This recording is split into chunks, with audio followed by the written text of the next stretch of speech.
Hello, everybody. Welcome. Greetings. It's, of course, I, your illustrious Lord and Emperor of the Dracovin Empire, Tantus Naravan Dracovin, and welcome to yet another exciting episode of Discussing Tabletop. As usual, I have with me my illustrious co-host and number one guy when it comes to the Empire, Joe. Hello, everyone. Yep. How's your week going, Joe? Tiring. It's almost the end of July. We're almost ready for that, I guess, the next season. And Gen Con's coming up next weekend, so that's going to be an interesting thing. Maybe we can get someone on that's going to be there that we can talk with them about Gen Con and the exciting things they saw there. We'll have to see. Agreed. Well, we know our friend Rachel's going, so... Yes. So maybe I can convince her to pop on the show and talk with us about her experiences at Gen Con. We'll have to talk to her about it. Yeah. But regardless, though, we have a interesting docket for you today, everybody. We're going to start out with talking about the Star Trek Adventures RPG. Their Alpha Quadrant Sourcebook is out, which is interesting that I think they did Beta Quadrant first and now Alpha. Yeah. It's kind of surprising since, Star Trek, at least the Federation, live in the Alpha Quadrant. Well, the Beta Quadrant, we do go into a bit. Well, that's where, the Romulans are. The Klingons are mostly in the Beta Quadrant. A little bit of the Federation is there. But we'll get into the details on that. Then Outbreak Undead, the RPG's its second edition, is getting its GM guide soon, and so pre-orders have opened up for that. Mondo Games has announced a number of Jurassic Park expansions for their Unmatched game. Then we have a couple of announcements from Cryptozoic games we want to talk about. First off, they've announced an Epic Spell Wars deck builder. So different from the Epic Spell Wars games they've done so far, and rather than expansion, a themed spin-off to one of their own board game, or card games, I should say. And then they've also announced a new version of Spyfall, Time Travel. So a spy-based game, but this time with time travel. And of course, if you're normally here, we do have our regular segments that we're going to hit on there. A deeper discussion, which we don't have a deeper discussion this week. We got our review in last week of Everdell. But then we're going to move into our Kickstarter Korner. We'll talk about a couple of Kickstarters that we think you should check out this week. Followed by Our Week in Tabletop, telling you what we've done in our tabletop world. And finally, Consult the Table, where you can ask us questions. Let's start with Star Trek. I mean, that's the one that is at the top of the docket anyway. Yes. So, yeah, you were saying how we started with Beta Quadrant, which, again, a little bit of the Federation, Klingons and Romulans, which are technically, depending on the eras, could be big adversaries. Romulans always, Klingons for original series. Well, Romulans, that could change... Oh, yeah. With the Captain Picard series, because we're going further in. Yes, we're skipping and ahead. Now that their homeworld is destroyed. Yeah, that could have altered how they're they may be a bit more friendly. Well, I think they were initially a bit more friendly after the Dominion War, anyway. True, very true. But I'm just saying they might not even be as much of a threat. Yeah. Although I did see some of the stuff in the trailer, and it looks like they've been experimenting with Borg technology, so... They might be desperate to reclaim... Well, the thing is, that could maybe not the current the Romulan government. That could be, sectors within it. It could have splintered. With the destruction of the homeworld, it could have very well splintered. We don't know what's going on. That event, which was mentioned in the... J.J. Abrams universe, which is now being displayed in our Prime Star Trek universe, definitely is an interesting point to add in a lot of stuff to. Yeah. But that's an entirely different story also because, I've been watching a lot of Voyager, so I'm, hyped for Jerry Ryan to be back anyway, because I've been watching a bunch of that. I think that's awesome that they're bringing, not just other next-gen people, but... Yeah. That's a good connective tissue, to have. I'm really curious if they'll bring anyone from DS9 in. I don't know. Maybe at some point go to the station. They've mentioned a few things. We know a few people are on there already. You know, we've seen from the trailer Data, 7 of 9, but they also mentioned that... we don't know if it's Data or not. That's true. But remember they were mentioning that... We're getting sidetracked, but it's the Data uploaded some of his, copied himself onto his, more primitive version of his which is in the books, but they haven't confirmed or denied if that's the way they're going for the show. Okay. And then, we also know that Riker and Troy are going to be at least guesting on. Anyway, so but the Alpha Quadrant Sourcebook is actually, I think one of those critical source books for a Star Trek game in a way. It does deal with a lot of the core aspects of the Federation. It adds, if you're going to do DS9 game, or one similar to DS9, you're going to need it, because it got the Cardassians and the Bajorans they talk about a lot there. But I think the one thing that they mentioned, which is actually a good one, is they talk about running missions and adventures in the Alpha Quadrant, which is less, deep space exploration. Right. But again, that feels like a lot of, what Next Gen. Next Gen went to places, but they were all over the place, Yeah, I mean, they are also, there's parts of the Alpha Quadrant that are still unexplored. Yeah. It's a big place. What's the thing? Galaxy's a big place. Yeah. Mm-hmm. But no, I mean, I think this is a very important book for them to come out. They're also bringing the Ferengis in with this. The Breen, the Tholians, I totally want to be a Breen. I mean, we didn't see much of them until DS9, so... I know, but I just want to take my helmet off and see what I look like. God, yeah. 11 species they mentioned that they're going to have, so that's a pretty big group. They're including the cat people, who were seen in the animated series, and then they totally were in the movies, which is one of those things when I saw that, I was reading up on them at one point in time, earlier in the year, because, I was looking into maybe watching the animated series since I watched everything else. And I was like, oh god, you're right, they were in the movies! Yes! Yeah. They're really canon, but they don't show them ever. Cat people! Sidetrack, but for a race that we don't barely ever see, that there is a slight, if you watch the trailer carefully, there's an Andorian. Yes.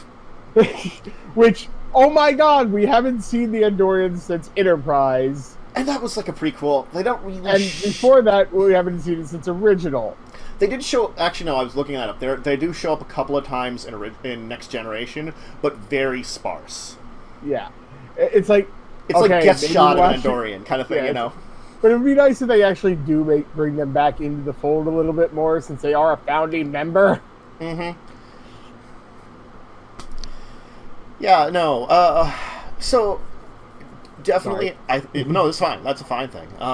The book is great. I think it's a really good book. It's actually, as someone that, I want to actually at some point in time run Star Trek now that I did the one-shot on May the 4th with everybody. Yes. And I had a good time, and I learned a lot about how to run Star Trek, because it's very different from any of the normal role-playing games that I have run up until now. There's a definite level that you don't necessarily need to know basics of it, but you have to really establish the world with people. Like a World of Darkness game, I can be very loose in my establishment of the world. Right. A D&D game, I can be very loose. It's fantasy, medieval period. People know that kind of thing, and so they're not looking to anything special. This is a much more established universe, and so having books like this, and I do hope to, I know they're planning on getting the Gamma Quadrant and Delta Quadrant books eventually, and I guess those are, will definitely pertain into, your Voyager and DS9 adventures, or even something, because, there's stuff that extends out that way anyway, but to see more of it at some point in time. So. Yeah, now the interesting part, though, and this is kind of diving in a little more geeky, is it's only going to the year 2372. So this is only up through part of DS9. It's technically the same year that Chakotay became a prisoner. By the Kazan Ogla. So this is early. Okay, so this would be later DS9, early Voyager. Wait, what year was it? 2372. Oh, 2372. Oh, yeah. So this is right. this is early Voyager, like the first couple seasons of Voyager. Season 4 DS9. Yeah. Or mid DS9. So the mid DS9. Yeah. So it's previous to most of the next gen films, and and like most of Voyager, most of DS9 then at that point in time. Yeah, which is interesting because a lot of their books go further than that. Yeah. Because they say, like, because 2387, we know, because it's on the timeline right here that I found quickly, is when the thing with the Romulans is supposed to occur, leading into the Picard series. But so that's not out yet. I can see how they're not going to switch into that point in time. Right, but you think there'd be at least up to the end of Voyager? Yeah. Like, just to like or the last. Well, I'm trying to think which is later, the end of Voyager or I think the last next gen movie might have been later. I'm not sure. Nemesis was 2379. Okay, so yeah, that and 2387 and 2387 was supposed to be when the Romulan homeworld gets destroyed. Right. So that's what I'm saying is you think they'd go at least up to 2379. Yeah. Now, granted, it's not going to be a huge difference, timeline, but there's a lot of major things that occur in that time, so it's kind of like... Well, 72 is the first battle of DS9, but you're missing the whole rest of the Dominion War. Yeah. It's the start of the Dominion War. Granted, like, Voyager getting back, that's not going to be critical at this point in time. That's off in the Gamma Quadrant. Yeah, until they bring out the Gamma Quadrant book, Voyager out doing Voyager things isn't going to change things much, other than when they first make contact, maybe back to the Alpha Quadrant and tell them things that are going on. That actually brings in something that I was thinking about there when you mentioned that. Maybe they're going to wait for those books to bring out those later years. They're going to wait till the Gamma Quadrant book to introduce us to those years intervening with the Dominion War, and the Delta Quadrant book to do the things leading up till after Voyager, and connect them all together that way. Could be. That's the only kind of big logical thing I can think of. Because I think the base book goes past this. Oh boy. The base rule book I thought went past this. I might be wrong. That's a very good question. To what year that they... Star Trek Adventures...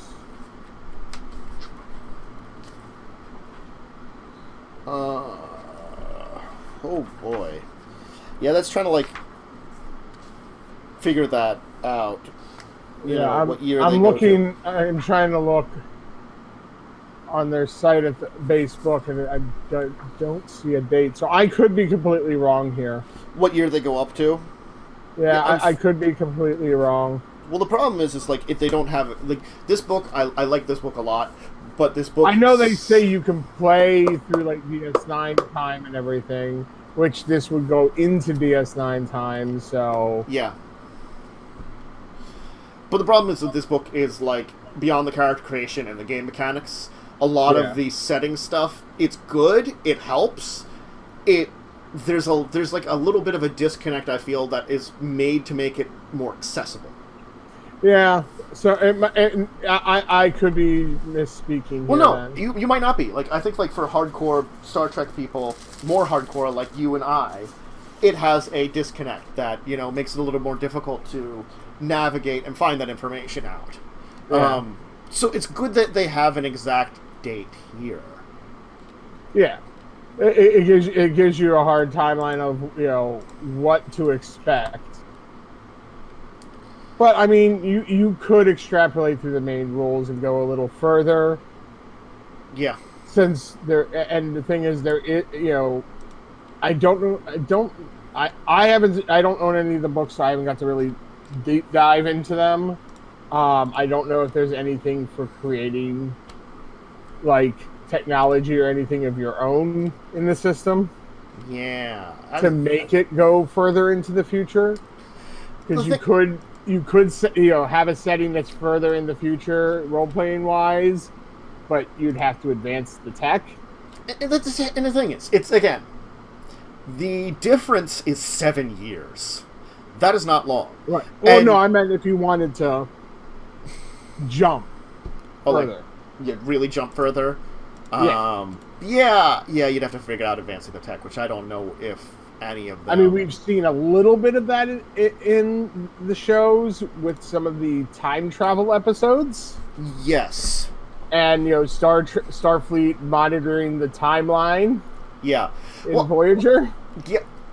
I would like to see, like, if they're going to do stuff with that, I would definitely like to see someone do their own book on it for the game. That basically, like, Modifius to put something out specifically for that. That would need to be like something that either an adventure path they could do or an extra book that's like, okay, here's a book that we're going to say goes from 2400 to 2500.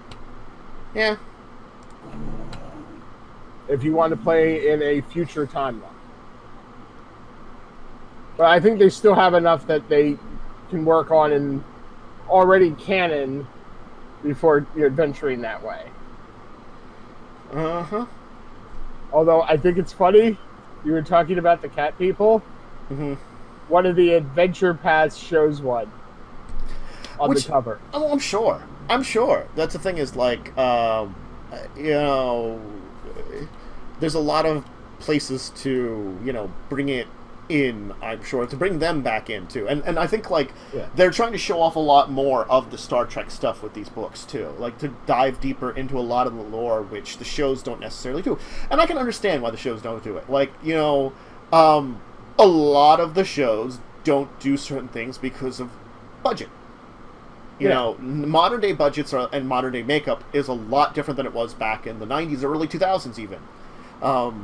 Same with, like, a lot of the graphics, too. Like, I do have to say things, like, as much as we have complaints about Star Trek Discovery, which we have complaints about, both of us do, things look good there. They have good, like, the alien designs look interesting, the ships look very nice, like, maybe a little too nice, again, that's the J.J. Abrams thing. They also could use a little more light. I don't know how people see those ships at all, with everything being so dark. But it also, like, they have very good CG for showing things in space and stuff. Yeah. They've advanced that. Oh, no, definitely. And, I mean, you as much as I don't like Discovery, that's just like the Klingons from the original series into the movies into Next Gen. Mm-hmm. The reason they got changed was, hey, we have a budget now to actually give them something that other than their swarthy looking humans. Yeah. With interesting facial hair.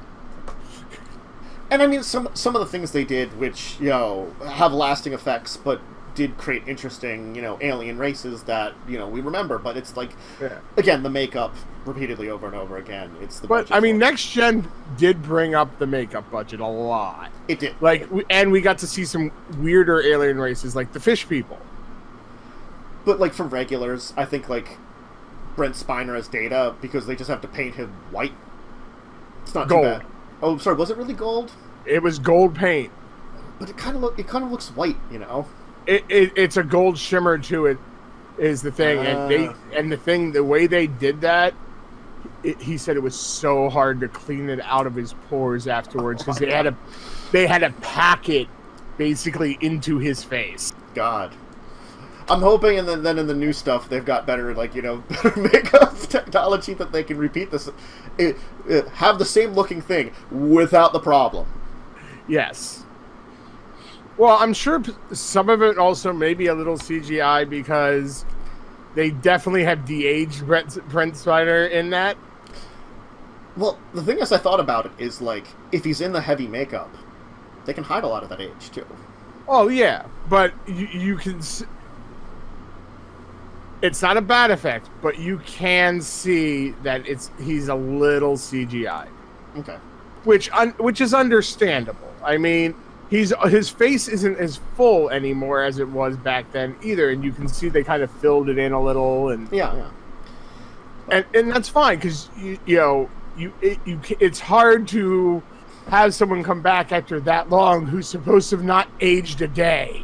Yes, he is a good character to have, but he is a difficult character to have. While, like, when we're talking about farther in the future of the timeline, I'm sorry, Patrick Stewart, he doesn't look that bad for his age, ever. He's maintained pretty much since the 80s a certain look that he's barely aged through. He's aged very gracefully. Yes. So he works very fine, for that. But again, it's also supposed to be enough years into the future. It explains the age gap, too, for a lot of the characters. Yeah. But, anyway. Getting back to Alpha Quadrant, the book, I'm glad to see it. Part of me does understand maybe why it wasn't the first one. Again, with, the adversaries, the critical adversaries of the Beta Quadrant, being very important. But also it's sort of like, I maybe would have liked the two of these out closer together. Yeah. So I definitely see that. But I think it's, I think it's not too horrible that way. Yes, it might have made sense to have that a little sooner, but I think the Klingons, especially for playing earlier genre, would be very important to have. Yeah, since they were, the main adversaries for a lot of Next Gen. Yeah, well, not Next Gen. I'm sorry, original series. Brain fart there. The Romulans played a little bit into there, but, Klingons were very important.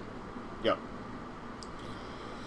So, alright, but, that's the Star Trek Adventures Alpha Quadrant book. It's available now, so if you want to check it out and get it, you can get it in physical or PDF. I think the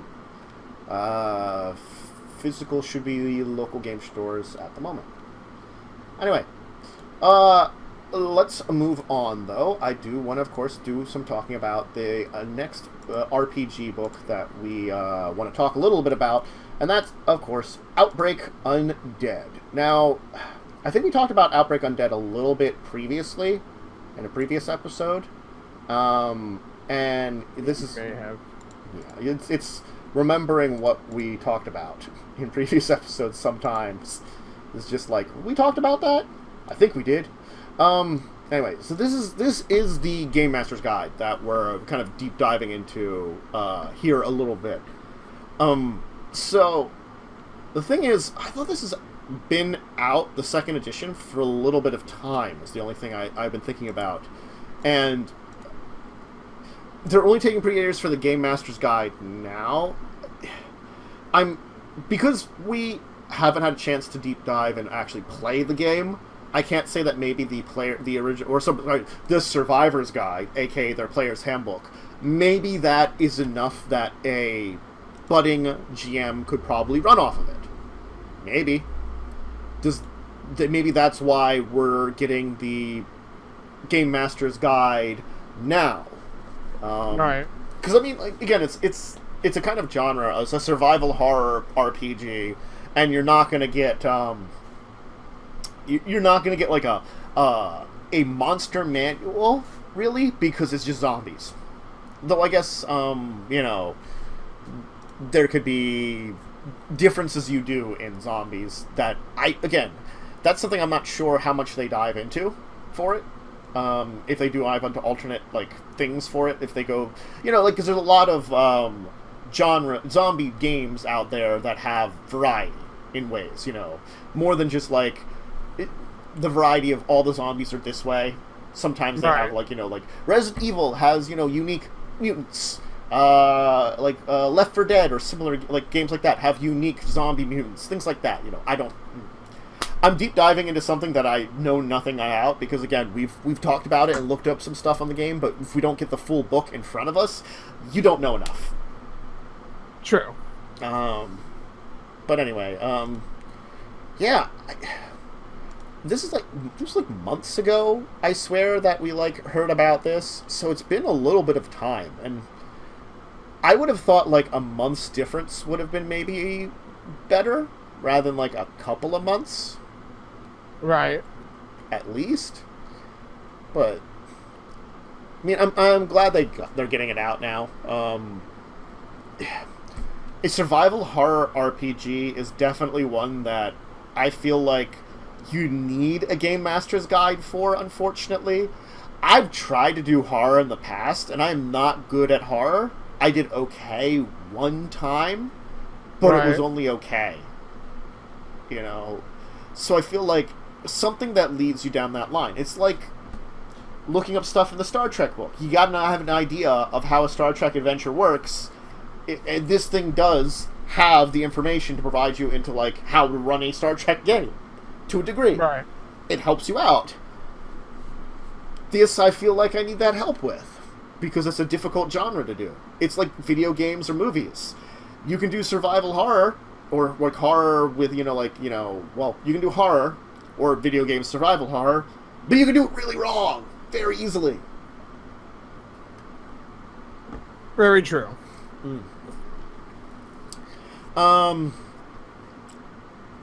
Yeah, so they do lay out a lot of the stuff that apparently adds to this genre of game. But it's also another $50 book, so good thing it's only the game master that's buying it, but it's around the same price as a D&D book or a Pathfinder book. Those are usually around $50, but... Yeah. Oh, role-playing books are always quite a price. Yes, I mean, but you're getting the whole game, so... It's true. And in this one, definitely, as I was saying, this feels like a really important book for you as a game master running this game. Right. But it's coming out next week on July 1st, 31st, so it is really close to being released. I mean, it is really close. Right around the corner.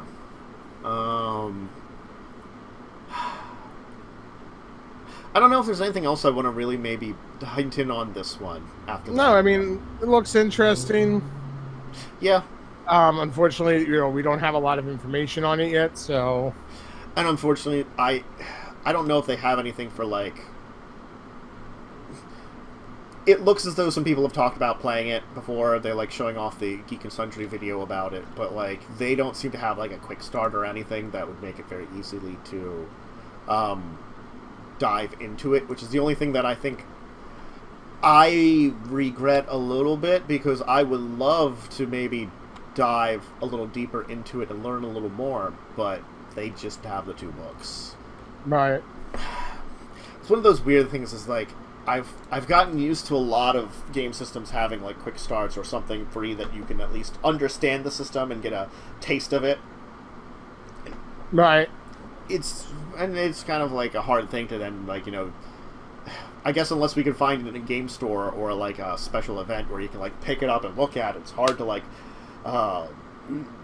dedicate yourself to it then. Yeah. That's what I did at a lot of game stores for older RPGs I had or things like that. Some of the weird RPGs that I got, game store. I could read into it a little bit, see if this was interesting. Can't do that online. Right. But anyway, yeah. So Outbreak Undead, the Game Master's Guide, is coming out in 4 days, so it's really soon. If I'd say if you're already into it, definitely grab it for rolling it. Or if you're actually interested in a horror or survival horror kind of genre for your RPGs, maybe get it too, just to get your idea on the genre. So, and it's a big book for it, so it'll help definitely. You have anything else to add, Joe? No, That's all. Like I said, without any more information, that's it. Yeah. So, all right, let's move on. I want to talk about this is an interesting one. Unmatched Jurassic Park. Now, I briefly heard about Unmatched before. I don't know a lot about it. I still don't really know a lot about it. But effectively, what it is, it's it's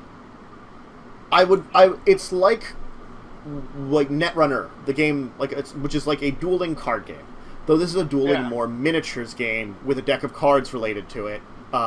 So there, it's minis and like card. It's a miniature card game that is based around a dueling concept. So, right. A little different, but on that same vein, definitely of stuff. They really have a few things out. Like, they had the main one, which they called their Battle Legends. They had this is a weird one, Robin Hood versus Bigfoot. Yeah, they went for a couple strange ones there to begin with. And now they have dived directly into, which the original one, is like very, mythical stuff, like, storytale stuff. We went Jurassic Park.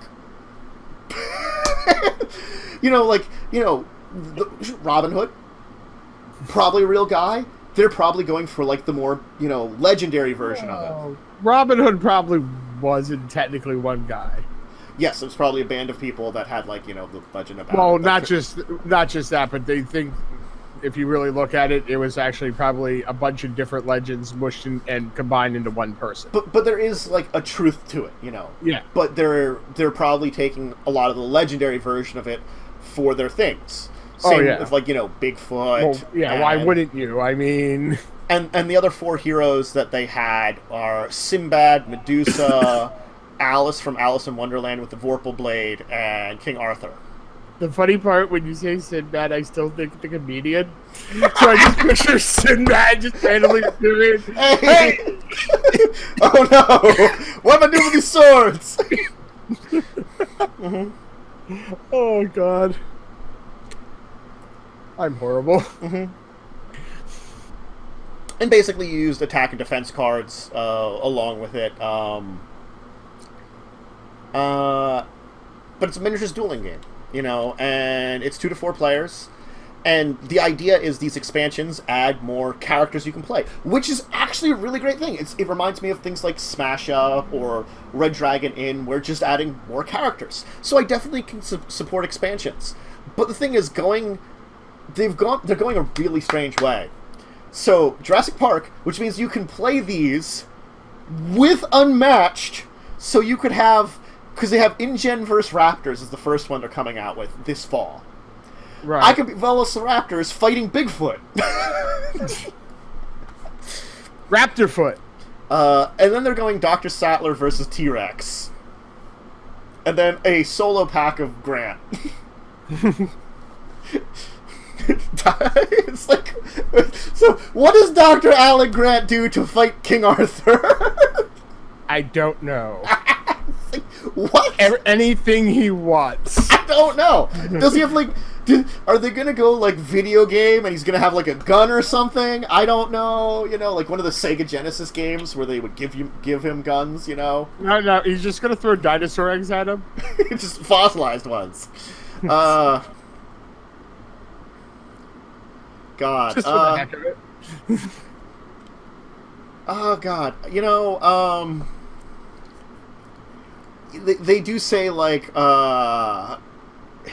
they do things like, because again it's a card and miniatures based game, they're also introducing more terrain features that you can add to the map, so right, because which definitely is going to add a lot. And apparently they have been previously announcing working on something called Jurassic Park Chaos Gene, and that's no longer in development, and these three are replacing it. And it's interesting that they are, again, it's one of those weird things that I can understand it, that if I would take the 5 of these on their own, they would be fun to do probably on their own. And you probably can. But it's the weird thing that it does actually work with the rest of Unmatched. So... Yeah. Yeah. That it's balanced so you can have, Dr. Grant fight Bigfoot, or the T-Rex go after Medusa. Or the T-Rex go after King Arthur? Yeah. Or Alice in Wonderland battle the T-Rex. It's not a Jabberwocky, but, Verposword might work on it.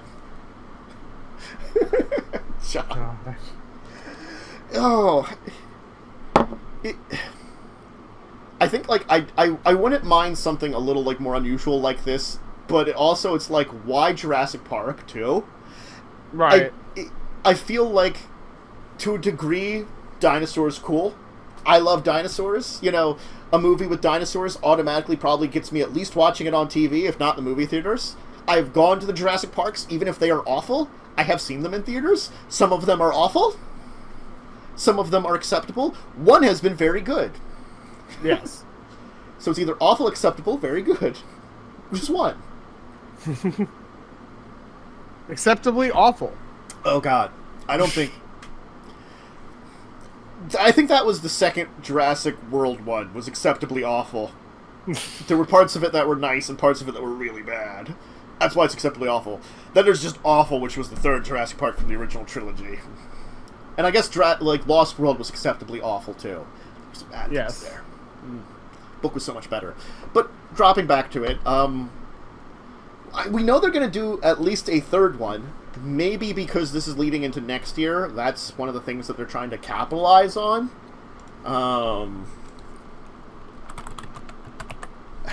That's the only thing I can think of as I quickly try to Google when the frick that they would be doing the third one. 2021. That's a year ahead of time. If they were putting these out in 2020 into 2021, I'd understand it a lot more then. You're capitalizing on the, they're doing more, Jurassic series, but anyway, it's interesting. Yeah. Unmatched is one of those ones that I have only heard about and hadn't really had a chance to check out, and it does, for a weird reason, it makes me more interesting to try it, or interested to try it now. I want to get both, just because I want Velociraptors attacking Bigfoot. You want to get all the stuff. Yeah. Yes, I just started just have a giant battle of all these things. Yeah, God. And just question why. Yeah. Ooh. Jeff Goldblum. Oh my God. Versus King Arthur. I think we need that, and I don't know why we need that, but we do. I think Jeff Goldblum wins. Yeah. He would just confuse King Arthur. Mm-hmm. He would just charm him and confuse him, and King Arthur would be like, I don't know what to do with this. And this is the weird thing, because technically these are the 3rd, 4th, and 5th expansions for Unmatched. They had the base game, the Robin Hood vs. Bigfoot, and then they went into Jurassic Park. Just jumping the shark there. We'll eventually do more Battles of Legends, like Volume 2, because we mentioned Volume 1. But for now, Jurassic Park. Why not? I know. It's just such a, added in random thing, too. But, hey, it might be awesome. And that's, I think, why I'm interested in it to a degree. Because it might be awesome. I don't know if there's anything else to say about this. At all. No, just awesome fun. Yeah. So, they're coming out soon. The InGen verse Raptors is coming out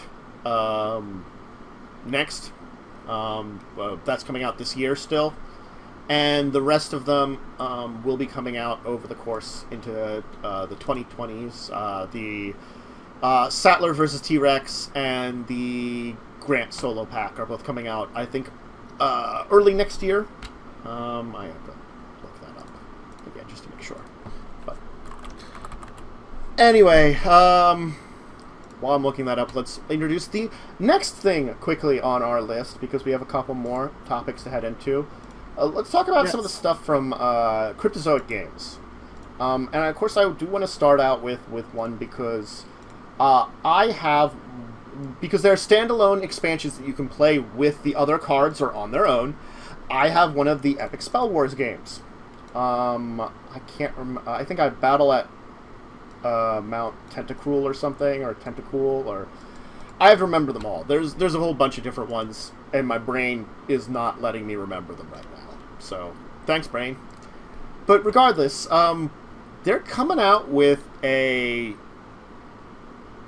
deck building game that's based around the same universe theme, because it really is more of a theme, I guess, is a great way of describing it, rather than, anything else that probably hits on it pretty well. Yeah. It was announced just recently, and apparently if you bought any of the other entries in Epic Spell Wars series, you received some promo cards while supplies wraps. And at Gen Con, there's a limited edition statue for the first time anywhere. Yeah. So if you're Gen Con, you get a little statue. It is available in limited supply at Gen Con, and full release for $40 in September. Okay, cool. Actually, that's one of those things that I probably would be very fine with. The entire idea of a smaller limited release event like Gen Con. That's cool. That's an interesting one for them to do. The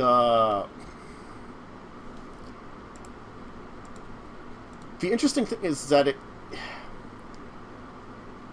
it's different than what they've done before. It's a deck-building game with the same over-top humor and art as the previous Epic Spell Wars. They're using a game engine that Cryptozoic apparently has been using before, which it's the Cerberus engine.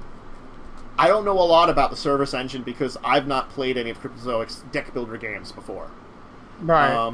2 to 5 players becoming wizards try to buy magical spells, wizard treasure and creature cards, among other type of cards, defeat your opponents, and it's to Annihilageddon tournament champion, because it's Epic Spell Wars, the Battle Wizards Annihilageddon. God, that's a hell of a mouthful. I'm sorry.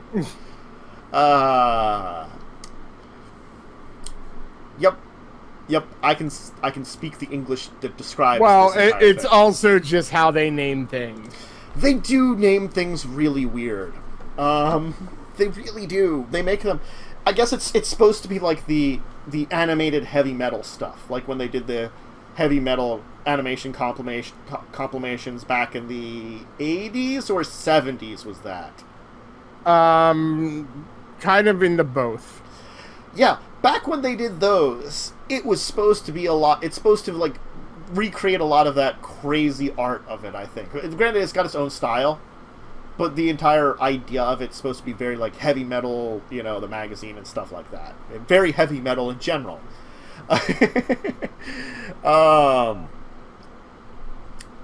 Yeah.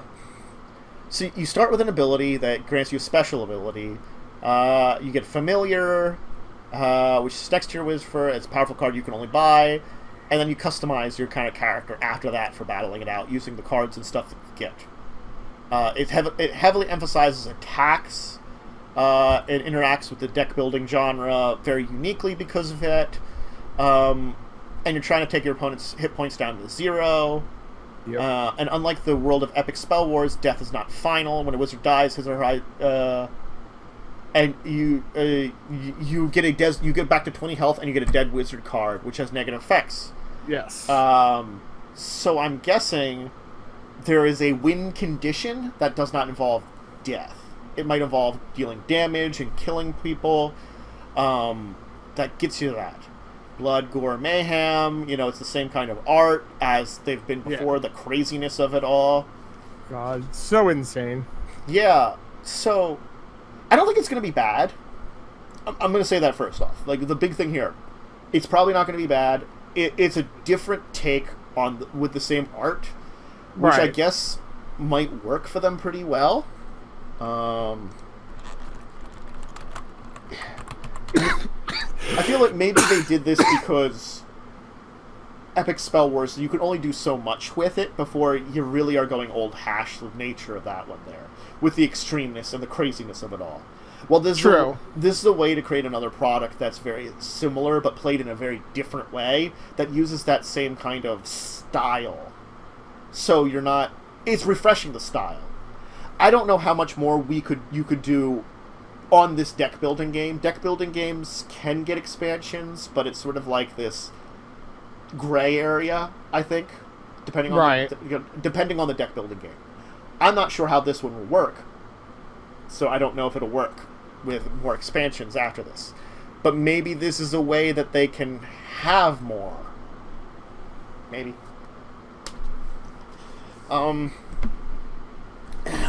It is, yeah, $40 is not a bad price for not at all. A game like this. So, oof. I definitely would not. I'm not enough of a fan of this type of these games here to spend $66.60 for the goddamn statue that they're selling at Gen Con. The 9-inch polyresin statue. It is a big statue, so I can understand the price. I am not complaining about the price. I personally would not spend the price on there. Yeah, I agree. It looks cool, but it's not really worth it to me. I mean, if you're a massive fan of the game and you like stuff like that. And the style, too. Yeah, no, then I could say go for the statue while you're at Gen Con. And picking up a copy early while supplies last. Yes. Mm-hmm. Part of me wanted to actually, ask Rachel to do stuff for us and check things out for us at Gen Con, but I'm like, no, you're busy.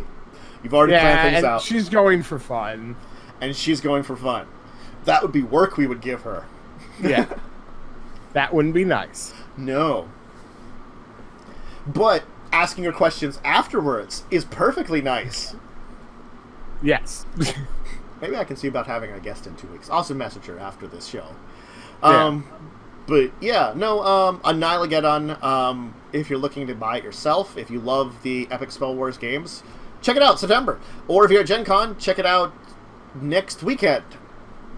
August 1st to 4th, while supplies last. 2 to 5 players, definitely 17 plus. And they only say up to 60 minutes, which is actually not a bad game time. So, no. Yeah. I guess let's hit our last main topic then for this week. Let's talk about Spyfall. Now, Spyfall, I only know a little bit about because I've heard about it before, but I mean, is this jumping the shark with time travel? Yeah, a little bit. Yeah, I don't think the thing was ever this crazy to have time travel. It feels... I think they wanted to add a new dimension to the game, and it definitely does. True. Because you have to try to guess not only where you are, but when you are. Yeah, because it's they say classic Spyfall gameplay, but locations across time. Including futuristic. You could be at a moon base. Ooh, moon base. Now, I think there is a goofiness to it all. Because Spyfall, they did a DC version of it. But Cryptozoic, I'm going to say this here, they do a lot of brand-based things. Right. A lot of it. them and USAopoly. So when they, seeing that they did a DC Spyfall, fine. There is that stuff in comic books too. The entire spy genre of stuff. But it's a social party game. Is the thing about Spyfall in general. Right. So it's very similar to the last game we talked about. It is available at Gen Con if you want to get early, or in full release in September. 2 to 8 players take roles in memorable locations and histories, futuristic locations possible, and it's basically I guess you're adventuring, but one person's a spy. Right. Yeah. And it's trying to figure out who the spy is and locations and stuff and the places that they're at. So that's kind of...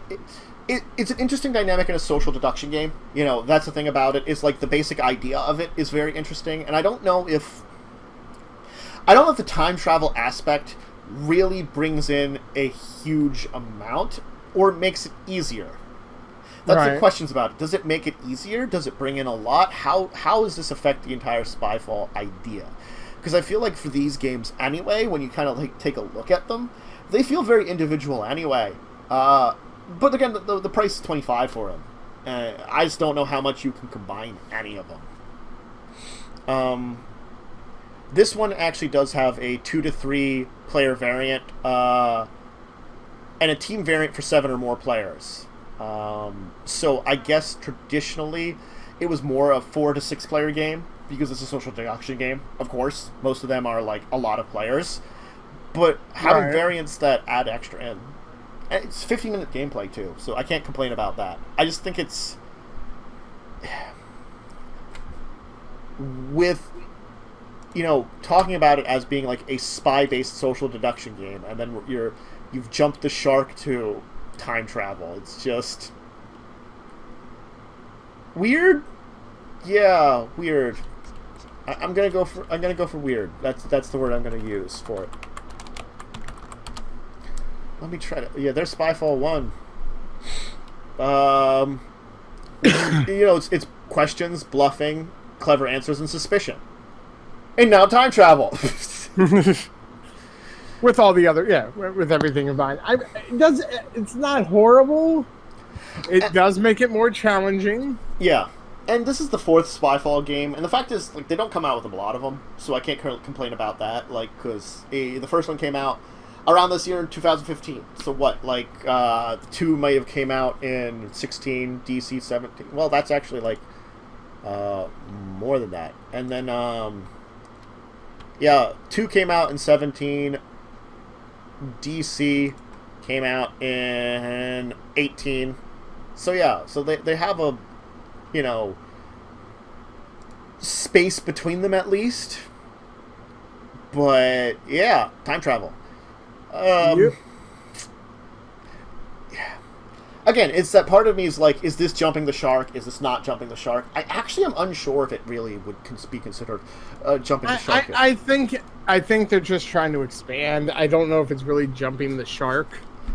And since they don't feel like they connect together as much, maybe this does work with the idea of time traveling spies and stuff. Yeah, I mean, I think that this one. I mean, I don't know why you're spied on the ancient Colosseum, but sure. Or you're going to a lunar base or the French Revolution. Mm-hmm. I don't get the connection of the spy with it, unless there's other time travelers that they're looking for. Yeah, because the entire thing is all the non-spies are asking questions and then getting answers. They're trying to figure out, wait, you don't belong here. Because it's the spy doesn't know the location, but the other people don't know the spy. Or the time. Yeah. So the spy is trying to learn the time and location, while the other people are trying to learn who the spy is without giving things away. So it's a very thought-driven game. Right. The concept's a little weird with the time travel, because it's why is he time traveling? And why are these people suspicious that they're looking for a spy? Yeah, because Yeah, because, like, previously it's location. And granted, the locations, there are 30 locations in the first game, which means there's a lot of different aspect to that. Right. But with the time travel and everything, it just makes you kind of like, I don't get quite the connection. Yeah, because... Also, if you don't know what time you're traveling to, wouldn't you just appear in your normal clothes and all of a sudden it's like... Oh. All of a sudden it's like, you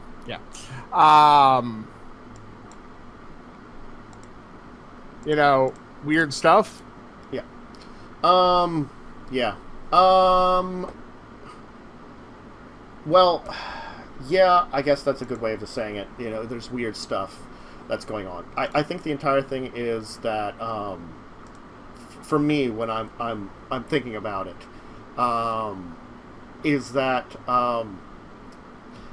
in the original game, where it's a lot of unusual locations. Now, some of them can be very unusual and stand out.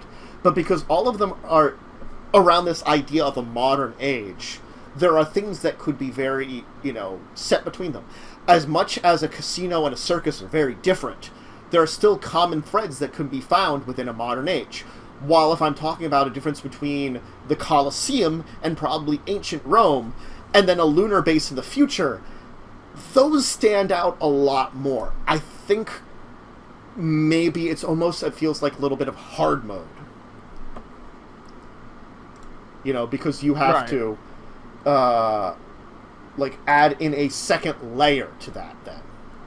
That of not only are hiding a location, but time. And maybe that will be more interesting. That you're trying to hide both of those. I don't know. So I guess,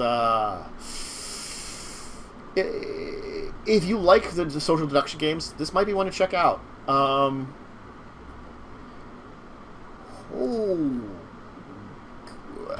Wow. According to this, it includes 240 location cards. Jeez. Okay. I'm unsure if the spy has to find out everybody's location, or if everybody else shares a location and the spy doesn't. I'm not sure on this. So, there's also a lot of questions, too. It's like, is everybody at different locations or at the same location? I have a lot of questions about how to play this game, and I'm going to wait to do them until we maybe pick it up or something at some point in time, because this is... Yeah. Well, we might be able to see it at PAX. And I just threw the first two ones into Tabletop Simulator. So we might be able to also try it on Tabletop Simulator sometime. Okay. Maybe. We rarely have enough people for a social deduction game. But if we do sometime, Spyfall's an option. It's a different option than some of our other ones. Right.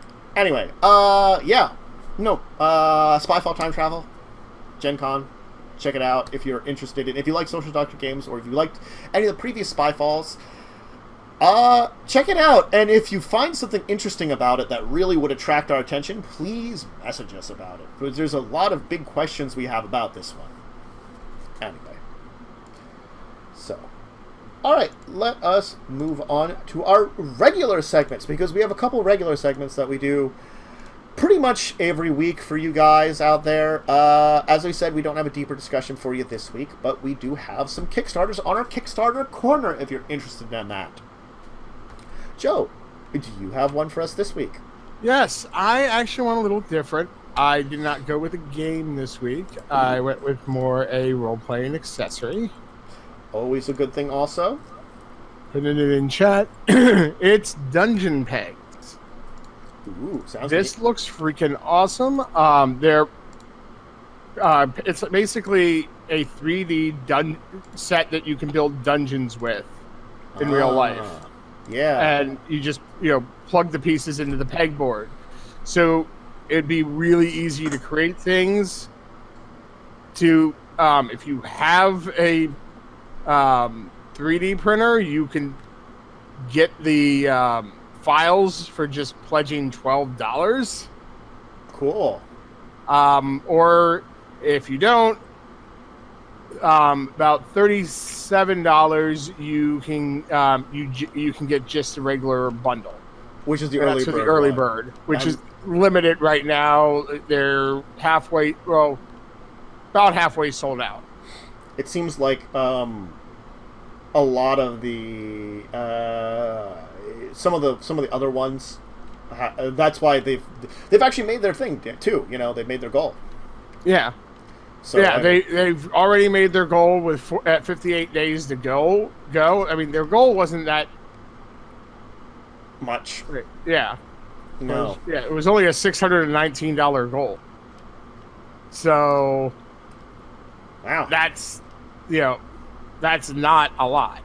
No, not at all. But if you don't do the early bird, you go for the base, the next base one. Oh no, yeah, the next one, which is print these for me, for about $50, you get a complete set. But you can do the other early bird one, which is $62.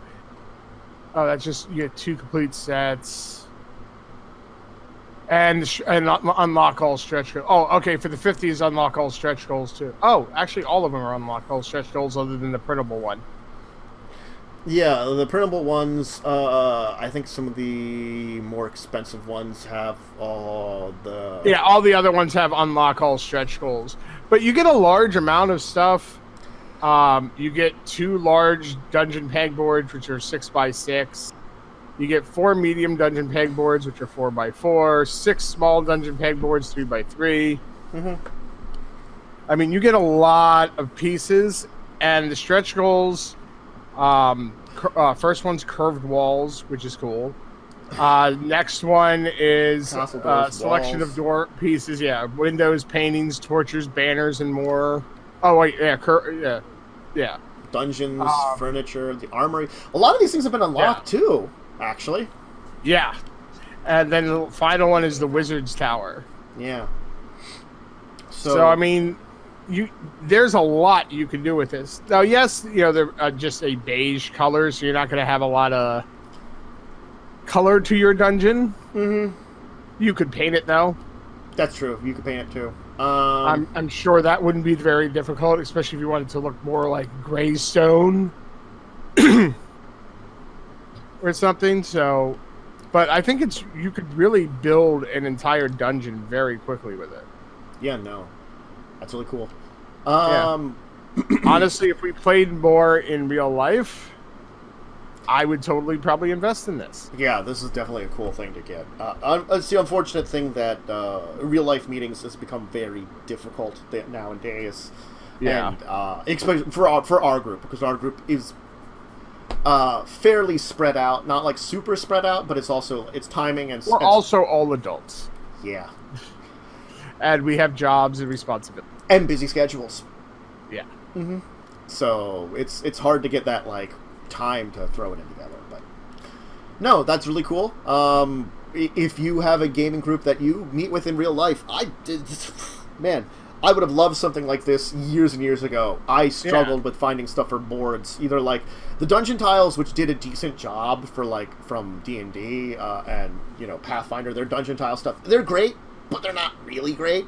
And then like not the best because you're just flat tiles and you're trying to like build stuff out of those. Good luck sometimes for some of these rooms. And then like I think I tried to like do like on just one of those like plain square boards. I tried to do like Legos and stuff to make walls. That was an awful one also.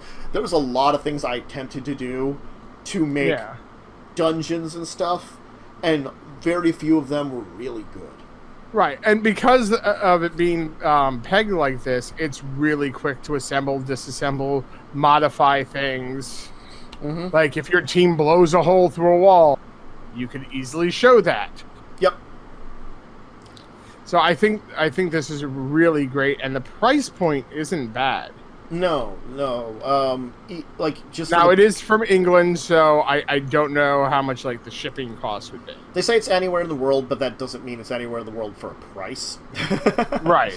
That's what I'm saying is like, okay, so, you know, it could be,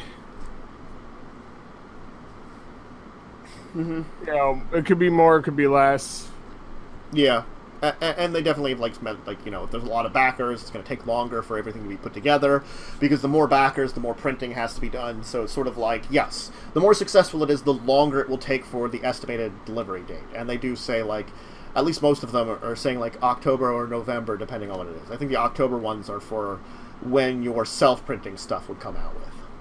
And then November is the estimated for everything else. But, you know, anyway. Cool. Dungeon Pegs. That seems like a neat one. I also have one. Some folks that unfortunately have not been able to... Uh-oh. I think we lost Joe here. He's frozen up. I was getting a call from him. So, let me try reaching him on the cell phone.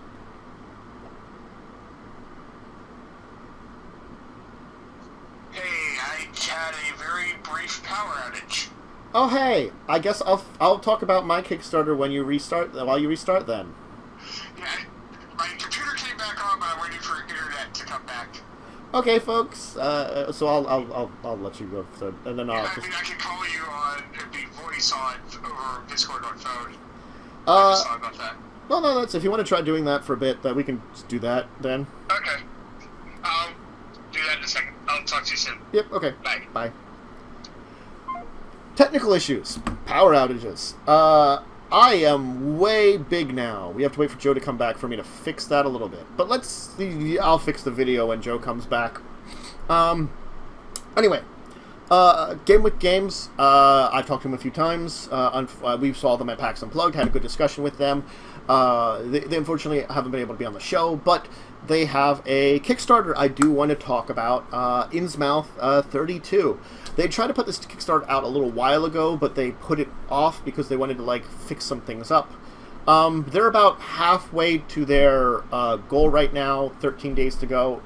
They're about halfway through their entire thing, so, you know, giving them a shout out and letting them out. It's their Shuffling Horror series of card games, and this is their, like, Cthulhuian one.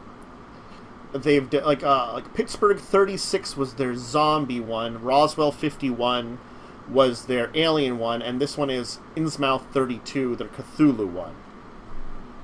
A little explanation there for that one. So, for $35, you get the, oh, hey. Hey. You exist. I was saying, trying to get internet fixed on my computer, but... Hey, it's something for now. I was just talking about, Oh. Was that your computer? Yeah, I'm apparently back on computer. I'm going to disconnect on phone. Oh, it did. It automatically did. Okay, sweet. Great. I was talking about something from some people I saw at PAX Unplugged, and I've talked to a few times, but they don't have a good schedule for showing up on the show at all, or even anything special. So, Game with Games, Innsmouth 32. It's their line of games, which are their Shuffling Horror season, which is like a pulp 50s card game, horror kind of card game. The two they did before was a zombie game and an aliens game, where it's very like 50s, 60s, 70s kind of horror, like very like, old time, definitely like back in the days. And this is their Cthulhu one, Innsmouth 32. Cool. Where they're doing very like Dagon, cultist deep ones kind of things, rather than Cthulhu horror. They're doing like Dagon, the story of Innsmouth, which is, it's still Cthulhuian old gods, but it's a very different direction, horrible fish monsters and stuff like that. $35 gets you the game itself and campaign updates, the unlock stretch goals, and anything like that. They actually have a couple of goals where they get their older games for $55. You can also get their zombie one for $70. You can also get their alien one, because the alien one was a bigger game anyway than their zombie one. You know, they're big ones, so that's why I think that was the first one they did.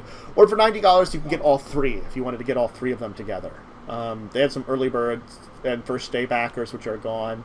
And it's supposed to play out like, these are supposed to play out like movies, so they call it a movie deck. You know, so it's almost as if like you're going through a movie that you're building, like a old timey horror or suspense movie. So it's a very interesting concept and experience, and you know, yes, cool. And they say it's, I think, up to 13 players. They suggest that because I think one person's like the director, and they say until you get a hold of it, it's best to do a lower playing count. But they say you could get up to a high number if you really needed to and wanted to, especially if you have like, some experience. So. Awesome. Yep. They're about 50% funded now. They still have a couple of weeks to go. I'd recommend checking it out. It's about 32. So that's my Kickstarter for that.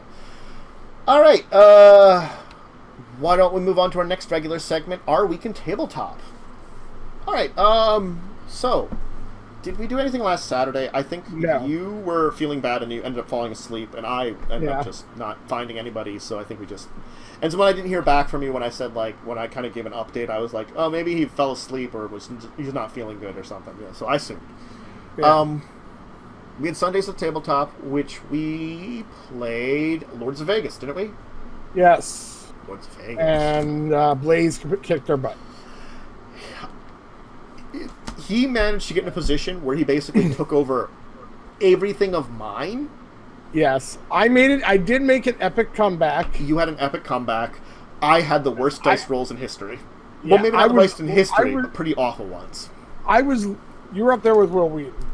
I was doing very horribly for the first half of the game. Mm-hmm. And then I managed to get finally 20 million to buy the one area, which then I was able to take over a casino and start actually making headway in the game.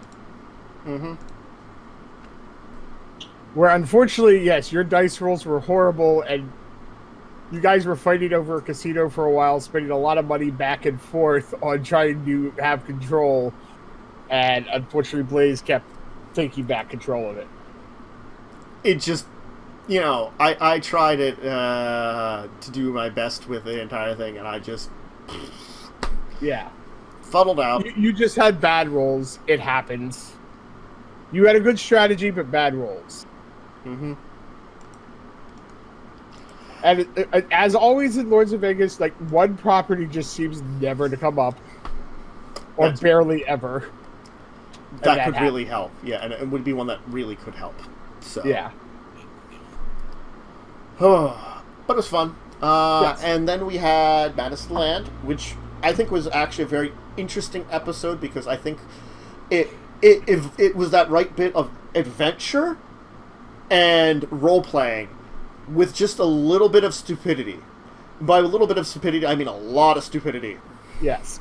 I became a surfer. River surfing.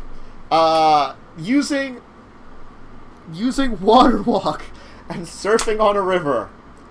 60 miles an hour river. Now, granted, like, I think probably in the end, if I would define the actual speed of the river, I would make it fast, but maybe not that fast. I might put it down to like 30 or something, which is still a ridiculous speed. Yeah. For, you know, it's... I was just like 60. I'm like, God. Well, that's like, I was trying to find out like the highest speeds of a river that are like supposed to be like, you know, because it's supposed to be a very fast, dangerous river. That's still reasonable. And it's like, the problem is like, I made an ecology of the river, and now you made me have to like, and I've described it as very fast. So then I had to like figure out the ecology along with the animals in it and be like, okay, so the sharks, there's like lower currents, that they can swim into, that they can swim upriver, that are a lot slower, like in like these channels and stuff. So they can go back upriver, and then they can go down with the currents, like catching stuff which are getting caught in the currents. And that's their entire, like modus operandi. And they know, like, right. they swim. So they don't just go flying off of waterfalls constantly. Yeah, and probably there's like these currents are like where a lot of the other fish live in, with some of the ones that go up and down like the river and stuff. And it's just those that get caught out in the stronger currents. And then the eddies might be places where there's a lot of smaller fish, because that's also where the crocodilians like to go, in these like eddies along the sides of the river in various places, that are safe for them, where there's the big crocodile species. And they might just like mosey down the river. And especially 30 miles per hour might be actually reasonable, and they might take some land time, and so I can make it like make sense more and more as I like develop it. But his problem is like, you caught me off guard with surfing on a river. That wasn't me. No, it was I kind of was trying to slightly argue against it. And, truthfully speaking, it was both good and bad, because I would have gotten to a certain point in time probably a little farther. Where we kind of left off, where there's this thing there, I kind of combined some things together so that when Zach, so with Unfunny Ones available next week, I can kind of lead into some things there, because I felt like because he is probably your best public speaker for sheer stupidity, he was kind of going to be kind of a little bit required. You and Zach would have been really good to have together. I could have played it without you two, but, there would have been less activity if you just walked the goddamn around. I probably would have had some kind of event that would have been non-combat related. So it might have taken less time. Biting us to death? I don't even know if I was going to actually have the sharks attack you until Tiv was like, I'm going to mess with one of the sharks. And yeah, it's an animal realized it's been attacked from above. Yeah, it's like, you second it. I'm like, also, that's going to chum the water and might get other things attracted in the area. It was a ray. I could have made it a lot worse than it was. Yeah. But that's what I'm saying. And also, the one shark vomiting might have made the other shark, like, frenzy. Which, the problem with the sharks attacking each other, low chance, but it might have made them, like, start, like, there's something going on here, let's attack around. What I mean by frenzy was get hungry and want to attack. Yeah. That's one, like, you just chum the water. Yeah. Because I don't think sharks normally vomit very often. No.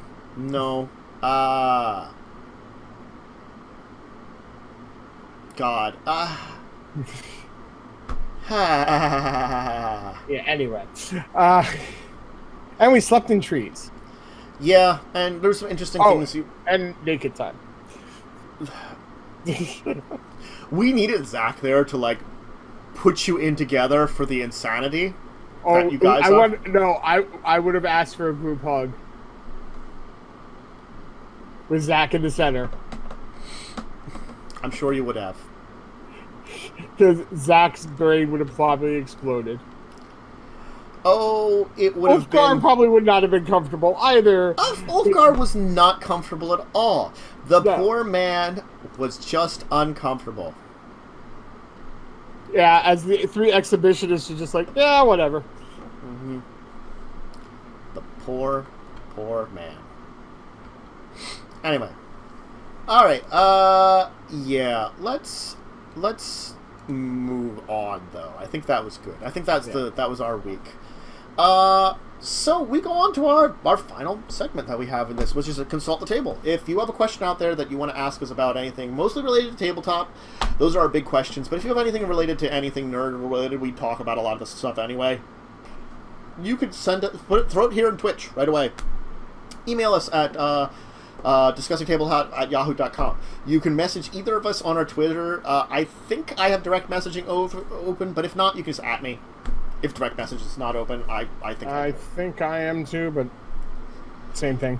It's one of those ones that's trying to remember if I have it or not. I don't use my Twitter very often, so the only way for me to figure it out is if I was logged off and then went to me when I was logged off of Twitter, which unfortunately is one of those weird things that it's not that often. I don't even know if you can direct message if you're not signed in, too, which is one of those weird things, too. Probably not. So, yeah. So that would even show up. But anyway, yes. Direct message at me. The Discord's a really great place to reach me. You can either message me through Discord, which you can find me there, through my Discord channel linked below, or you can just, on one of the various channels there's an entire Discussing Tabletop session or some role-playing sessions where, like, I've been having a really interesting conversation with someone about some things from World of Darkness. These questions are so long-winded, I would not want to throw them at the back end of one of these shows, but at most, if I wanted to talk about them with the general public here on Twitch, I might do a compilation show after, like, I get through a bunch of these things. He's asking some really deep dives into the World of Darkness. Some really weird deep dives. Gotcha. Interesting ones, but he really goes in a lot of directions with those, and it takes me a couple days to be like, this is what we're talking about. Yeah. So those are the main ways of reaching us. So, or the description or the comments of this when it's up on YouTube of this episode. So. Hey, thank you once again for joining me, Joe. Of course. If you're looking to see this show again, we'll be back next week, Saturday at 2 p.m. Eastern Standard Time.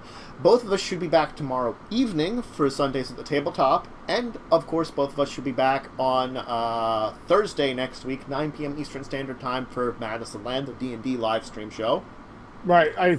We are going to be short a Rachel. Grits, though. Yep, we'll be short of Rachel just because she's going to be at Gen Con. And I think there's someone the week after that, maybe, too? Which that's why I'm glad we're back to 5 players, because I can play the game probably with 3 players, which I had to do a few times, but I prefer 4 at minimum. Right, because if 1 or 2 people have an issue, you got a buffer.